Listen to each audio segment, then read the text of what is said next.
Italian Theater, July 2nd, 1943.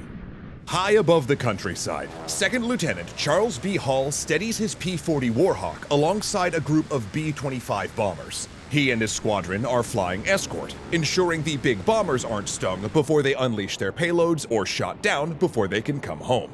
Suddenly, a glint to his left. German fighters closing in high. He banks and dives away from the formation. As he thought, the German pilot in his Focke-Wulf FW190 doesn't chase. He's locked in on the American B-25, lining up a shot on the bomber and the 10 men inside. It's a fatal mistake for the German, as Lieutenant Hall isn't running.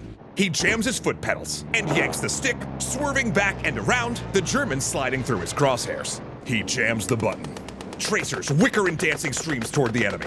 The German fighter bleeds white smoke, then drops, spiraling down toward the Italian countryside in an unrecoverable spin. It's the first aerial victory for Lieutenant Hall, for his unit, the 99th Pursuit Squadron, and for the legendary Tuskegee Airmen.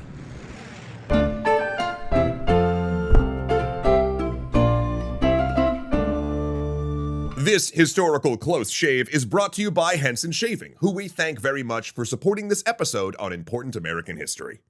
No matter where they lived in the 1940s, Black Americans experienced racism that limited their lives, goals, and expectations. So in order for an elite squadron of African American fighter pilots to go soaring heroically into the air, you can imagine that some pertinent events needed to take place on the ground first. It starts with the Great Depression and the failing of the Herbert Hoover White House. Without that, the US probably wouldn't have elected Franklin Delano Roosevelt in a landslide. Now, while the Great Depression was a catalyst for sure, FDR's win was also partially attributed to his ability to court African American voters. Up until that point, blacks seldomly parted with the Republicans, still considered by many to be the party of Lincoln. Yet, voters who cared about the country's civil rights progress at the time had begun to feel disillusioned after years of voting Republican resulted in little change. And while he initially resisted the urge to get involved in the German conflict, FDR knew that he had to prepare the nation. So, he created the CPT, or Civilian Pilot Training Program, in 1939. These aviation training programs were at universities all over the country, and many white Americans were able to sign up. Years later, Frederick Patterson, the president of the Tuskegee Institute, a college for African Americans, lobbied the War Department to authorize the creation of segregated training facilities for blacks at its airfields. Then, under pressure from FDR, the War Department agreed. And it's there where these black men began their journey towards becoming aviation legends. In 1941, they received a vote of confidence from First Lady Eleanor Roosevelt, who showed up one day to watch African-American pilots training in their Piper J-3 Cubs. After, she insisted on meeting the Civilian Pilot Training Program's instructor, C. Alfred Chief Anderson, and after an exchange of pleasantries, asked him for a favor. "I want you to take me up." Despite protests from the Secret Service, she climbed aboard. And the chief? Well, he wasn't going to refuse the First Lady. They took off and whipped around the Alabama sunshine for around half an hour. And afterwards, she sang the chief's praises in the press, a public vote of confidence in the Tuskegee pilot's skill. Later that year, the Empire of Japan launched its infamous attack on Pearl Harbor, which you can learn more about in our Path to Pearl Harbor series. Then Germany and Italy declared war on the United States 4 days later. With a two-front war now firmly seated in his lap, FDR started exploring strategies to handle a global combat theater. Outrage over Pearl Harbor prompted huge numbers of Americans to enlist. And though both the American government and society had failed the black and brown men who'd returned from World War I, see our Harlem Hellfighters episode for a little on that, African American men once again signed up in hopes of earning respect, recognition, and to serve their country. Black men came to Tuskegee from all over the country, which, given it was in Alabama, was daunting in and of itself. Many who came from the northern states were unused to the naked racism of the Jim Crow South, as opposed to the more veiled type they'd experienced in New York or Chicago. This was particularly true since in Alabama, lynching was still a regular occurrence during the war and would remain so after it.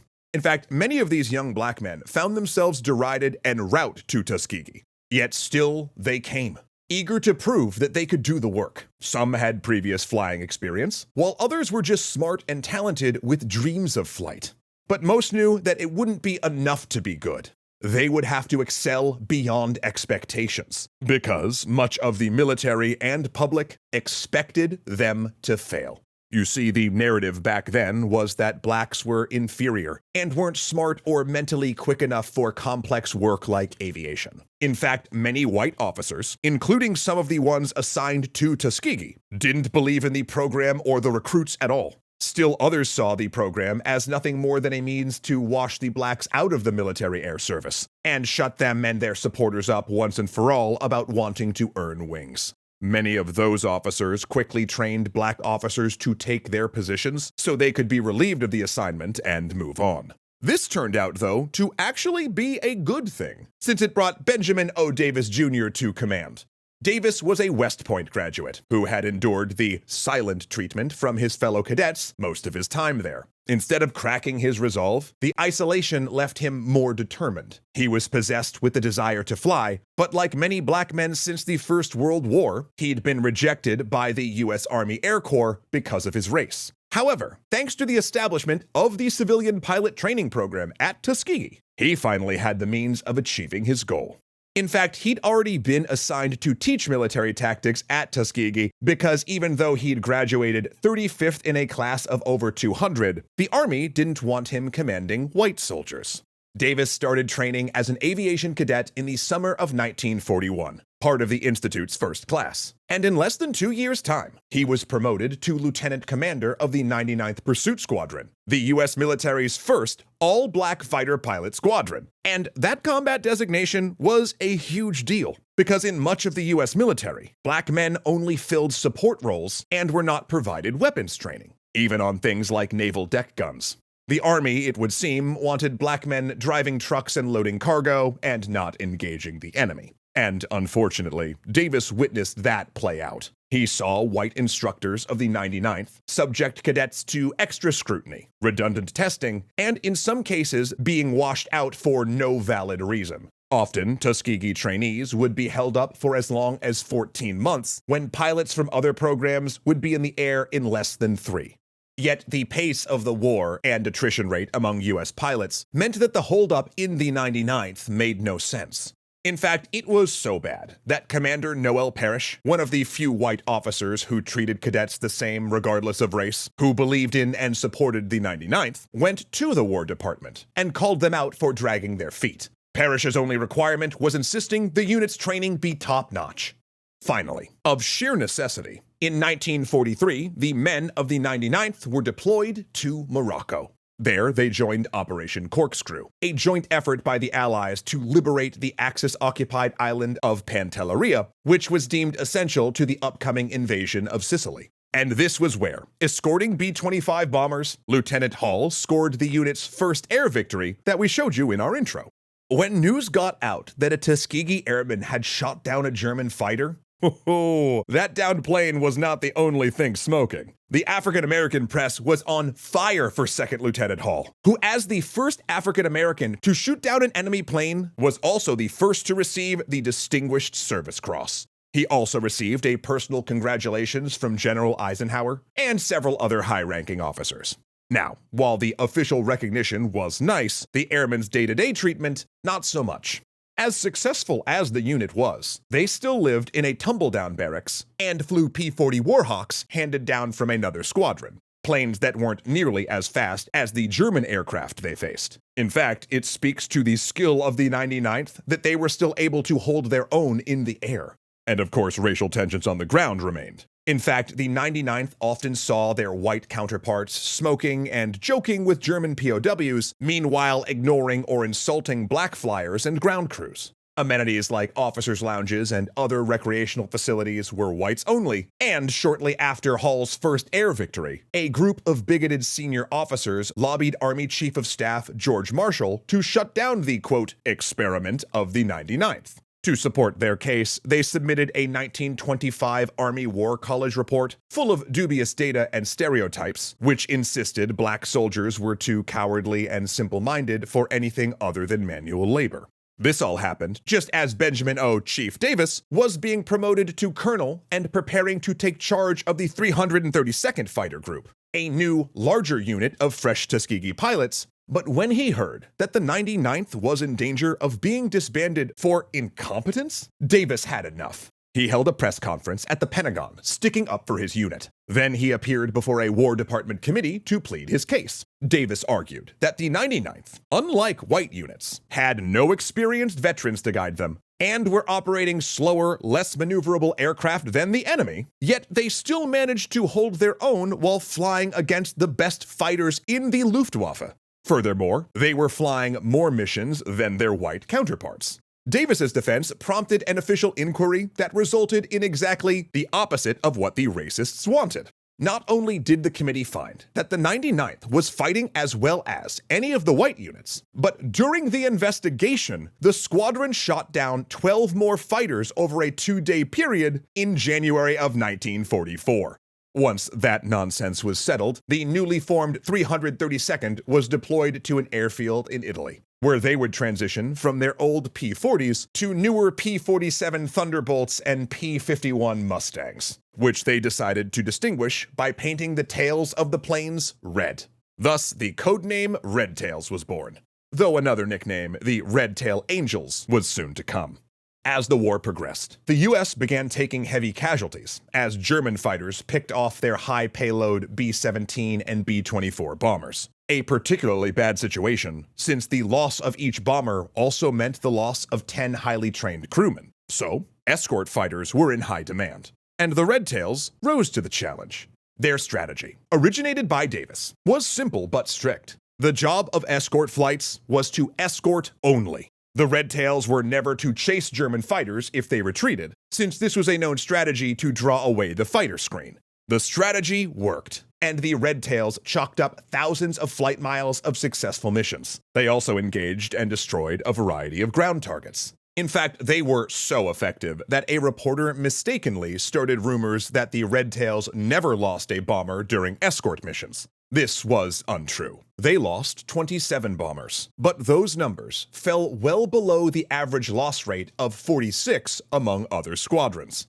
And the Redtails became so well known for their excellence in flying escort missions that bomber squadrons specifically requested the unit. This became so prevalent that Davis painted the phrase, "by request," just below his cockpit canopy. His nose art simply had 2 words, Tuskegee Airmen.